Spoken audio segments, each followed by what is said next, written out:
मानवाधिकार संगठन YouTube channel में आपका स्वागत है। मैं रुपेश कुमार।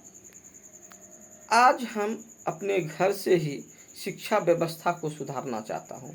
मैं एक बिहारी हूँ और बिहार की शिक्षा व्यवस्था में हम सिंधमारी करने के लिए चाहता हूँ। जो प्राइवेट स्कूल सीबीएसई कोर्स पढ़ाते हैं उन पर एक सवाल उठाना चाहता हूँ कि तमाम बिहार के जितने भी प्राइवेट स्कूल है 1 से लेकर 11 तक सभी स्कूल में एक तरह की किताब चले। वे जो साल साल में बदली कर देता है हर स्कूल अपने अपने मर्जी से, वे मर्जी अब नहीं चलेगा। सिर्फ हम एक ही चीज़ आज सामने आकर मांगना चाहता हूँ। तमाम विद्यार्थी के अभिभावक से आग्रह करता हूँ हाथ जोड़कर कि हम गलत कह रहे हैं तो हमारी सपोर्ट नहीं कीजिए और सही कह रहे हैं तो हमारी सपोर्ट कीजिए। क्या प्राइवेट स्कूल में 10 प्राइवेट स्कूल एक प्रखंड में है तो 10 स्कूल में अलग अलग किताब चलना चाहिए? ये उचित है कि 10 स्कूल में 10 तरह का किताब न चल के एक तरह का किताब चले तो वे अच्छा है।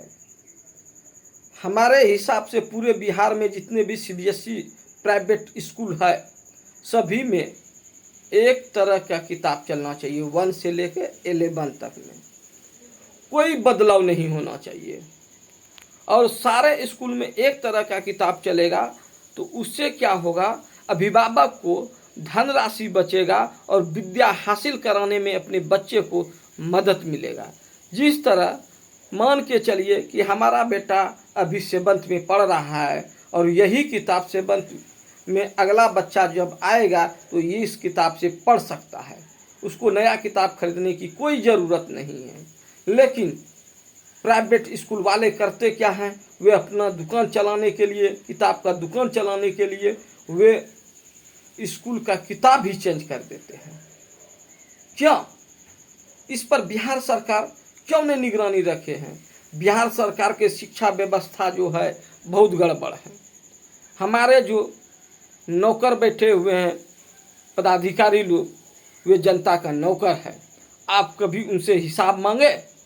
हमारे मालिक हैं पंचायत के मुखिया, हमारे मालिक हैं विधानसभा के विधायक, हमारा मालिक है लोकसभा के सांसद, हमारा मालिक है बिहार के सीएम। ये जितने भी पदाधिकारी हैं जनता का नौकर है और इनसे आप कभी सवाल नहीं पूछते हैं। वे नौकर एसी में बैठकर मजा लेते हैं और आपके दिए हुए टैक्स से प्रति महीना वेतन उठाते हैं। इसलिए आज के दिन हम ऐलान करता हूं कि शिक्षा व्यवस्था में एक ऐसा जंग लाऊंगा कि वे सोचना पड़ेगा पदाधिकारी को ऑफिस में बैठकर। तमाम पदाधिकारी शिक्षा व्यवस्था के जितने भी हैं अपने क्षेत्र में सप्ताह में एक बार प्राइवेट स्कूल और सरकारी स्कूल का भ्रमण कीजिए। क्या कमी है? जैसे कि प्रखंड लेवल पर प्रखंड शिक्षा पदाधिकारी वे अपने प्रखंड के तमाम प्राइवेट और सरकारी स्कूल सप्ताह में 2 दिन दौरा कीजिए।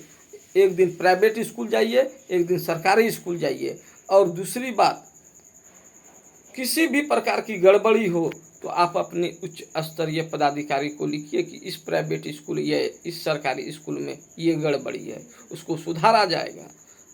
3 बार गलती को सुधारने की चेतावनी दी जाए, प्राइवेट स्कूल हो या सरकारी स्कूल के टीचर हो, और जब नहीं सुधरे तब उनकी लाइसेंस को रद्द कीजिए और सरकारी स्कूल के टीचर के ऊपर कार्रवाई कीजिए।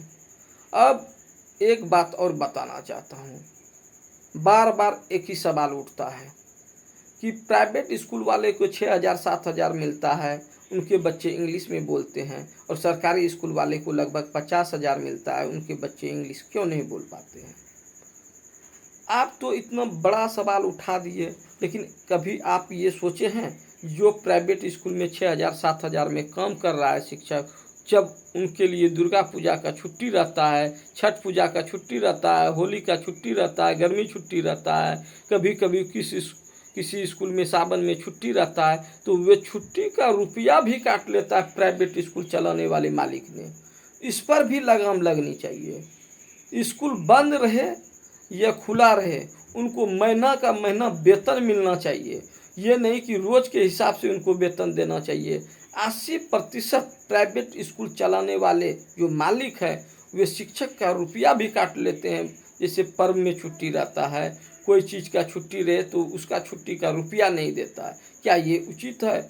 अभिभावक से मेरा आग्रह है कि आप दो चीज़ पे निगरानी रखिए।